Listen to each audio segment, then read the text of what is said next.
తిరుపతి జిల్లాలో భూ వివాదం ఉద్రిక్తకు దారితీసింది. 38 సెంట్ల స్థలం విషయంలో ఇద్దరి మధ్య గొడవ జరిగింది. విశ్వేశ్వరి అనే మహిళపై నాగరాజు నాయుడు అని దాడి చేశాడని బాధితులు ఆరోపించారు. కోర్టు నుంచి ఇంజెక్షన్ ఆర్డర్ ఉన్నప్పటికీ దాన్ని పట్టించుకోకుండా నాగరాజు నాయుడు దౌర్జన్యానికి పాల్పడినట్లు ఆరోపించారు. పోలీసుల సమక్షంలోనే బాధితురాలని విచక్షణ రహితంగా కొట్టినట్లు చెప్పారు. తన భూమిని అక్రమంగా కబ్జా చేస్తున్నారని బాధితురాలు విశ్వేశ్వరి ఆవేదన వ్యక్తం చేస్తున్నారు. దీనిపై పోలీసులు కేసు నమోదు చేసి దర్యాప్తు చేస్తున్నారు.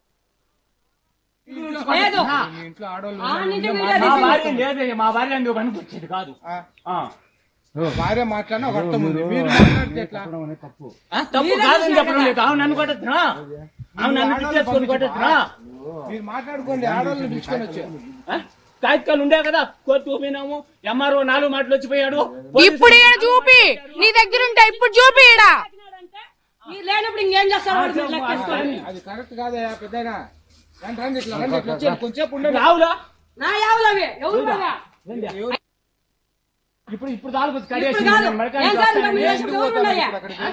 నా పేరు విశ్వేశ్వరి, కొటాల గ్రామము, చంద్రగిరి మండలము, తిరుపతి జిల్లా.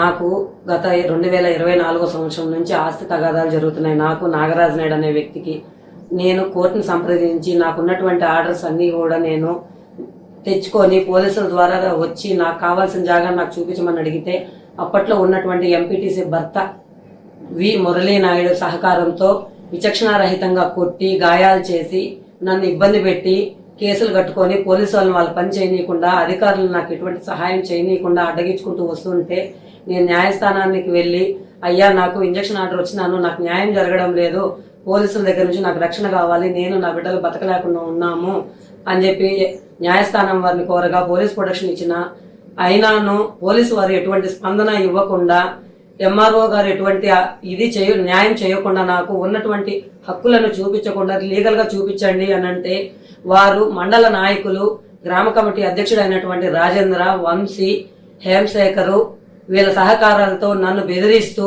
డిఎస్పీ ఆఫీస్ దగ్గరికి వెళ్లి సెటిల్ చేసుకోండి ఎస్పీ మా అన్న అంటూ మమ్మల్ని బెదిరించడము, మా మీదకి దాడి చేయడము, ఈ రోజు మళ్ళీ విచక్షణ రహితంగా మండల నాయకులే దగ్గరుండి కొటాల గ్రామ కమిటీ అధ్యక్షుడు వాళ్ళ సహకారంతో మళ్ళీ విచక్షణ రహితంగా ఆడదాని మీద దాడి చేస్తుంటే పోలీసు వారి సమక్షంలోనే అన్ని జరుగుతూ ఉన్నా పోలీసు వారు కేసులు కట్టి కౌంటర్ కేసులు పెడుతూ మా మీద